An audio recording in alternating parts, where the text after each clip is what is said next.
As Americans, we need to recognize our past, the good and the bad. Analyzing the mental and physical effects of the Hiroshima and Nagasaki bombings, it is evident that in war, all ethics are overturned, resulting in travesty and devastation for both sides. First, the story begins in a secret lab in New York with scientists who will create the most deadly weapon known to mankind. America's reasoning was flawed, but ultimately it ended the war. But was it worth it for the countless lives that were lost? The Manhattan Project was produced in 1939 to 1946, making the first nuclear weapons known to man. Americans could not afford any more casualties and released the bombs in 1946.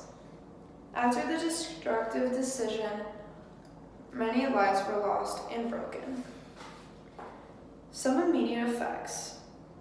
In spring 2004, Akio Shwara wrote about some of the immediate effects of the bombings in Hiroshima and Nagasaki. We can see that the immediate effects were they lost about half the population overall in Nagasaki and Hiroshima, and the risk of cancer survivors increased by 5.1%. Also, the radiation exposure increased sensitivity to the survivors, making them vulnerable to diseases. And this also increased the chance of birth defects among pregnant women for generations. Some mental effects that happened from the Hiroshima and Nagasaki survivors.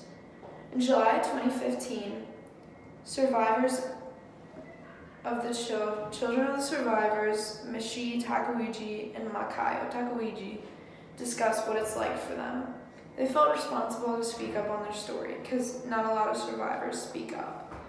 And they said their parents spoke about the travesty of losing half their friends and how it was very hard for them to talk about this. Other mental effects.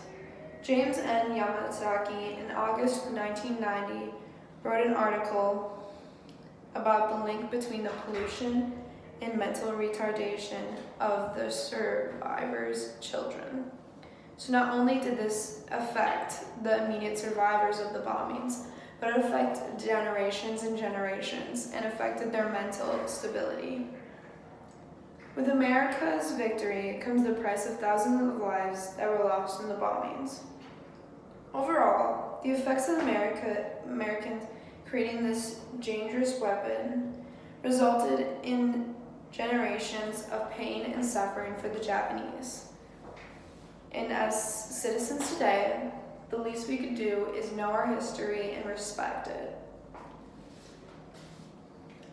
After learning our history, we should all reflect.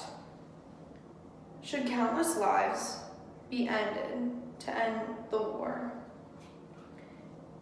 And why don't humans follow any ethical boundaries set in place when war is occurring? Thank you.